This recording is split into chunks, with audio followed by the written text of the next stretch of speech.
नमस्ते सर्वांना। उज्ज्वला जर्नी या माझ्या छोट्याशा ब्लॉगमध्ये माझ्या यूट्यूब फॅमिलीचं स्वागत करते। आज आपण ना घरच्या घरी लहान मुलांसाठी प्रोटीन पावडर बनवणार आहोत।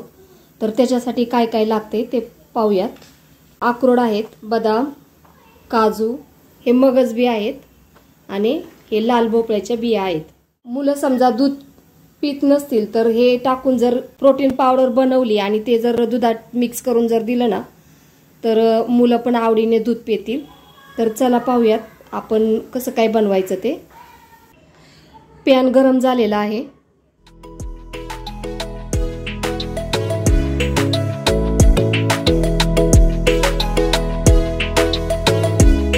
ड्राय फ्रूट कसं आहे ते परतून घ्यायचे, ते जास्त परतायचे नाहीत, एक कडक होतील एवढेच परतायचे। पॅन जर तापलेला असेल ना तर अर्धा मिनिट परतलं तरी पण चालेल। अगदी 1 मिनिटभर मी परतून घेतलेला आहे आणि आता आपण हे काढून घेऊयात। आता आपण काजू परतून घेऊयात।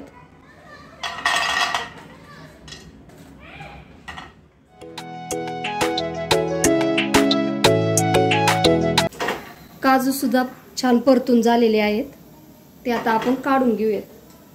अक्रोड टाकून परतून घेऊयात।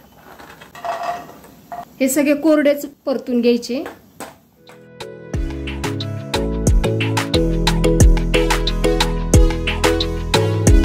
आणि गॅस मोठा करायचा नाही, अगदी बारीक गॅसवरती हे सगळं छान असं परतून घ्यायचं। आणि ड्राय फ्रूट आहेत ना हे करपून द्यायचे नाहीत अजिबात, थोडेसे कडक होतील, त्याचा कच्चेपणा जाईल ना एवढेच परतायचे ते आपल्याला। हे पहा अक्रोड सुद्धा छान परतून झालेले आहेत, ते सुद्धा आता आपण काढून घेऊयात।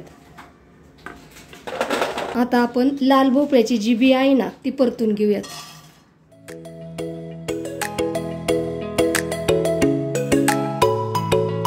मुलांच्या पहा लवकर शाळा असतात ना त्यावेळेस सुद्धा मुलं काहीच खाऊन जात नाहीत, त्यावेळेस दूध आणि हे प्रोटीन पावडर जर दिलं ना तर त्यांना अशी ताकद पण येईल आणि विकनेस वाटणार नाही मुलांना। त्याच्यामुळे तुम्ही सुद्धा ही अशी आवर्जून करून ठेवा घरात। खूप दिवसांची नाही, एक 10 ते 15 दिवस बस होती, परत करून ठेवायची। जास्त दिवसांची प्रोटीन पावडर सुद्धा वापरू नका। लाल भोपळ्याच्या बिया सुद्धा परतून झालेल्या आहेत, ते सुद्धा आपण काढून घेऊयात। हे मगज बी आहेत, हे सुद्धा आपण छान असं परतून घेऊयात।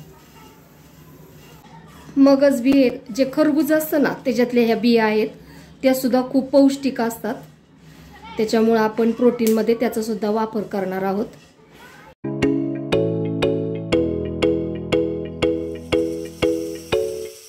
हे पहा आपण जे परतलेलं आहे ना हे सगळं ड्राय फ्रूट्स, तर ते आता थंड झालेले आहेत। आता आपण मिक्सरला बारीक करून घेऊयात। आता लहान मुलांसाठी करायचं म्हटलं ना की थोडंसं याला गोडपणा पाहिजेलच, म्हणून मी आता याच्यात मी खडी साखर टाकून घ्या, नाहीतर मग साखर तरी टाका। याच्यामध्ये मी 2 चमचे साखर टाकून घेत आहे, किंवा दुधामध्ये मध सुद्धा टाकू शकता। हे पहा मिक्सरला आपण बारीक करून घेतलेलं आहे, एकदम छान अशी पावडर झालेली आहे। आता हे पूर्णपणे थंड झाली ना की नंतर मग काचेच्या बरणीत भरून ठेवा। तुम्हाला कशी वाटली ही प्रोटीन पावडर करण्याची पद्धत? माझा व्हिडिओ आवडला असेल तर लाईक, शेअर आणि सबस्क्राईब करायला विसरू नका। धन्यवाद।